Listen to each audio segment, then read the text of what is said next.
Ընդհանրապես անձնական ֆինանսների կառավարումը ունի 8 հիմնական թեմա եւ այդ 8 թեմաներն են առաջինը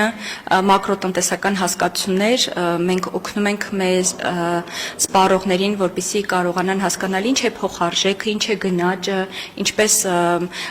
հասկանան մակրոտնտեսական հասկացությունները եւ կիրառեն իրենց անձնական ֆինանսները կառավարելիս, այնուհետեւ բյուջեի պլանավորում, ինչպես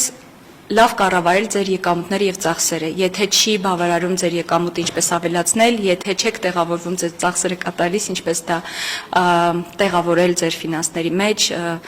հետո խնայողություններ, որովհետեւ արդեն ցույց է տվել ամբողջ աշխարհի փորձը, որ առանց խնայողությունների չկա ֆինանսական բարեկեցություն։ Ֆինանսական բարեկեցիկ լինել, ֆինանսապես բարեկեցիկ լինելու համար պետք է անպայման ունենանք անվտանգության բարձիկ կոչեցյալը, որը ձեր եկամուտների գոնե քառապատիկն է մեկ ամսվա, օրինակ եթե կամ ծախսերի, եթե օրինակ ամսական կտրվածքով ծախսում եք միջինում 150,000 դրամ, գոնե 600,000 դրամ պետք է ունենաք մի կողմ դրած գումար, որը ձեզ կօգնի չնախատեսված իրավիճակներում, եւ առողջական, եւ աշխատանքային կորուստ եւ այլն։ Սա ձեր անձնական ֆինանսների կառավարման ամենաառաջին քայլերը պետք է լինեն։ Դրա մասին ենք խոսում։ Խոսում ենք նաև իհարկե խնայողություններով երազանքներ իրականացնելու մասին դա էլ։ Կա եւ խնայողությունները տեղաբաշխելու մասին, օրինակ ինչպես կարող եք տեղաբաշխել ձեր խնայողությունները ավանդներում, պարտատոմսերում, խոսում են նաև կրիպտոակտիվների մասին, դրանց ռիսկերի հնարավորությունների մասին, խոսում ենք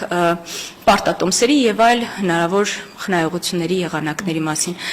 Քանի որ ֆինանսական ոլորտում նաև խարդախություններն են շատ, կխնդրեմ ներկայացնեք թե դրա վրա որքանով եք շեշտադրում կատարում ու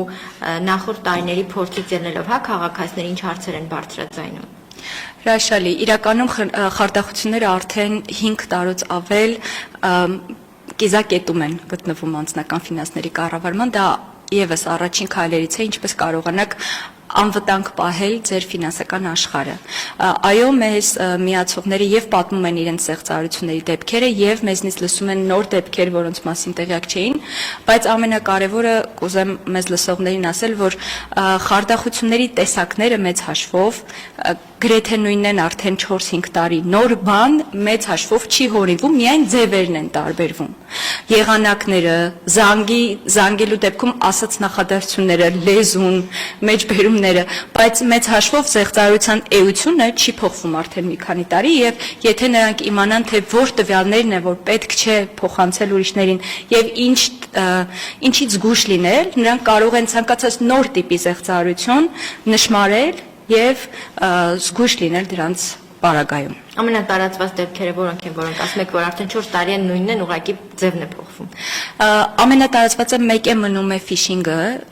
երբ ուղարկում են ձեզ հղում եւ խնդրում են, որ դրա վրա սեղմեք եւ ինչ որ բան լրացնեք։ Օրինակ, զանգում են եւ ասում են, որ ձեր հեռախոսի կամ ձեր որևէ հավելվածի մեջ վիրուս է ընկել եւ որպեսի փրկեն, նրանք պետք է ուղարկեն ձեզ հղում, դուք լրացնեք կամ ոչ էլ ուղարկեն հղում, պարզապես զանգով ձեզ հարցնեն տվյալներ, որ դուք պետք է ասեք, կամ շատ տարածված է հիմա, երբ ասում են, որպեսի մենք փրկենք ձեր հաշիվը, ուղարկում ենք, խնդրում ենք ձեզ կիսել ձեր էկրանը մեզ հետ, մենք կկարողանանք այդ անվտանգությունը ապահովել, մենք բանկից ենք կամ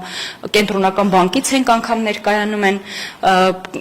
վիրուսներ են կամ որևէ հարձակում է ձեր վրա եւ պետք է իմանանք, որ սովորաբար բանկերը, կենտրոնական բանկը նման բան ձեզ չի խնդրի։ Ձեզ չի խնդրի որևէ կոդ ասել հեռախոսով։ Ձեր PIN կոդը հատկապես ոչ ոք չի խնդրի։ Ձեր CVV կոդը պետք է միայն այն դեպքում, երբ ձեզնից գումար են տանում, այլ ոչ ձեզ գումար փոխանցելու համար։ Եվ այս տվյալները էկրան կիսել,